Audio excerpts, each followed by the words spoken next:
Sirs and madams, project team is our future problem plastic clouds. Our future problem plastic clouds.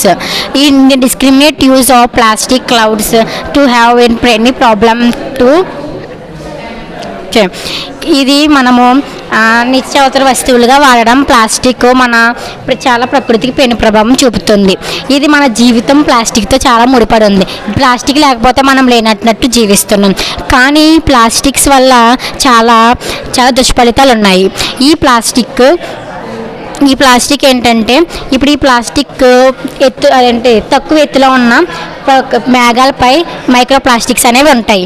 ఈ micro plastics ఎలా ఉంటాయంటే ఈ micro plastic అంటే small tiny పార్టికల్ని 5 millimetres కన్నా తక్కువగా ఉండేదాన్ని మైక్రో ప్లాస్టిక్స్ అని అంటారు. మైక్రో ప్లాస్టిక్స్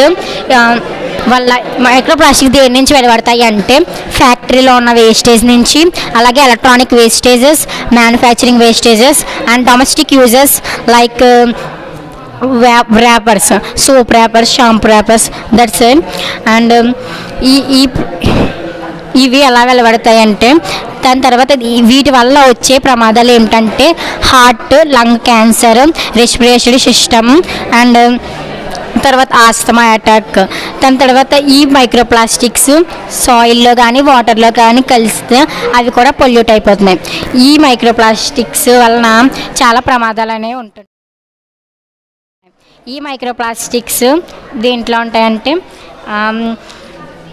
మన డొమెస్టిక్ యూజెస్ అంటే మన ఇంట్లో డైలీ లైఫ్లో వాడే దాంట్లో soap wrapper, shampoos, jams, biscuit packets, polythene covers and different types of synthetic fibres అందులో ఉంటాయి. దాని తర్వాత మనం ఇవి ఎలా తగ్గించాలంటే మనం సింగిల్ యూజ్ ప్లాస్టిక్స్ని అవాయిడ్ చేయాలి. అంటే ఒకసారి వాడి పాడేసే వాటిని కాకుండా మనము ఎక్కువ రోజులు ఉపయోగించే వాటిని మళ్ళీ అవిని 3R ఫార్ములా అంటే రెడ్యూస్, రీసైకిల్, రీయూజ్ ఆ ఫార్ములాను ఉపయోగించుకునేలా చేయాలి. మళ్ళీ పబ్లిక్ ట్రాన్స్పోర్ట్ మనము యూజ్ చేయాలి.